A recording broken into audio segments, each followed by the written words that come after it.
भुवनेश्वर जयदेव भवन ठारे अखिल भारतीय गंड समाजर सम्मान समारोह 2022 अनुष्ठित हो जाइछि। आम समाज एक राष्ट्रीय संगठन सह जड़ित अछि।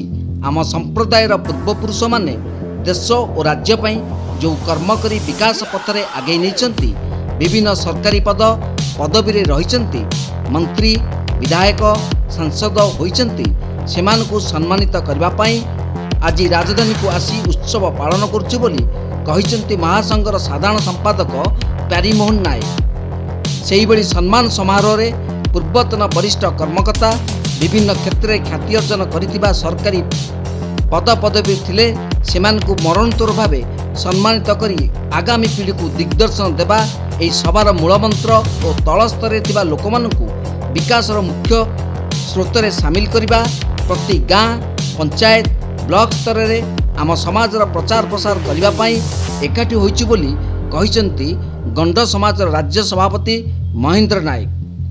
प्रथमरु पताका उत्तोलन करी सभा शुभारंभ करथिले मान्यवर आदिवासी मंत्री जगन्नाथ सरकार। अन्यमानक मध्यरे मान्यवर नवरंगपुर सांसद रमेश माझी, फुलबाणीर पूर्वतन विधायक राजीव पात्र, संघर महिला सभापति सुकांती बाला नायक। भुवनेश्वर विजय नंद का रिपोर्ट, तीर्थक्षेत्र लाइव।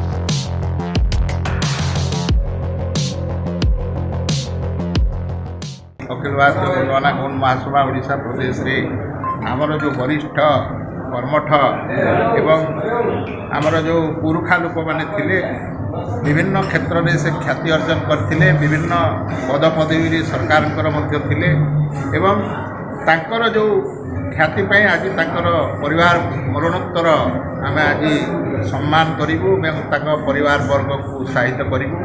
से माने आगामी पीढ़ी को केमिति से सजाग करेंगे, आगामी पीढ़ी को सजाग करने अखिल भारतीय गणना गौण महासभा विभिन्न समय महासमारोह पालन कर आथिरे आमर जो आगामी पीढ़ी वर्तमान जो गौण समाज ओडिशा रे अच्छी, ओडिशा गौण समाज वर्तमान थोड़ा कमजोर हो जाइए। से कमजोर को आम किमिति देशर जो विकास मुख्य स्रोत में सामिल करूँ सेटा हूँ अखिल भारतीय गणना गौण महासभार मुख्य लक्ष्य।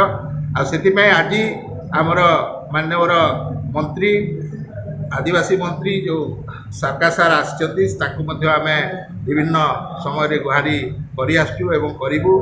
आमको जेहेतु आम गोटे राष्ट्रीय संगठन सहित जड़ित अच्छु ओडिशा प्रादेशिक स्तर में आमर जो गोटे एजेंडा भितर अच्छी जो लोक मैंने आम समाज मुगुआली अच्छा विगत दिन जी समाज को आगू नहीं विभिन्न समाज क्षेत्र में सेवा कर समाज को आगू नहीं जाइए जो मरणोत्तर उपाधि सम्मान देवा कथा परिवार वर्ग को सहीटा आम चिंता करागला आम महासभा तरफ।